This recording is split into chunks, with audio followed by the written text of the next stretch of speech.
ভারতীয় রেল কেন্দ্রীয় সরকারের অধীনে চলে এবং রেলের জন্য তিনটে মন্ত্রী দেওয়া আছে। তারপরেও গত 1 বছর ধরে রেলে যে বিভিন্ন ধরনের দুর্ঘটনা ঘটেছে এবং কত মানুষের প্রাণ গেছে আপনারা একবার হিসাব করুন। আজকে ঠিক সন্ধ্যেবেলায় বিহার এবং বাংলা সীমান্তে 12 জন মানুষ রেলে কাটা পড়ে মারা গেছে এবং অসংখ্য মানুষ আহত হয়েছে।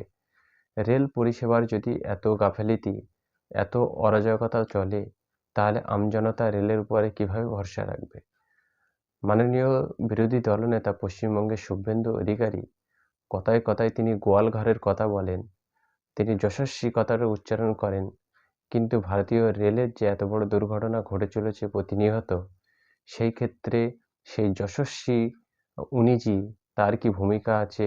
আর মূর্খ বিরোধী দলনেতা, গোয়ালঘরের মুত খাওয়া বিরোধী দলনেতা, তার কি মতামত আছে?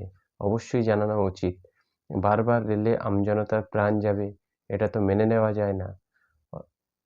শুধুমাত্র মসজিদ মন্দির নিয়ে পড়ে থাকবে এমন একটি দুর্ভাগ্য মূর্খ দল কেন্দ্রীয় সরকার চালাচ্ছে, আর তাদের এই মূর্খ নেতাগুলো বড় বড় ভাষণ দিয়ে বেড়াবে। বাঙালি কখনোই এমন নেতাদের মেনে নেবে না।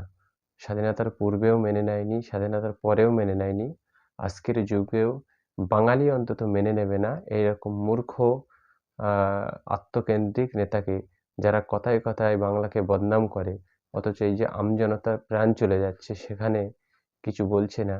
বাঙালি এই ধরনের নেতাকে কখনোই মেনে নেবে না। আপনারা আপনাদের মতামত অবশ্যই কমেন্ট বক্সে জানিয়ে যাবেন।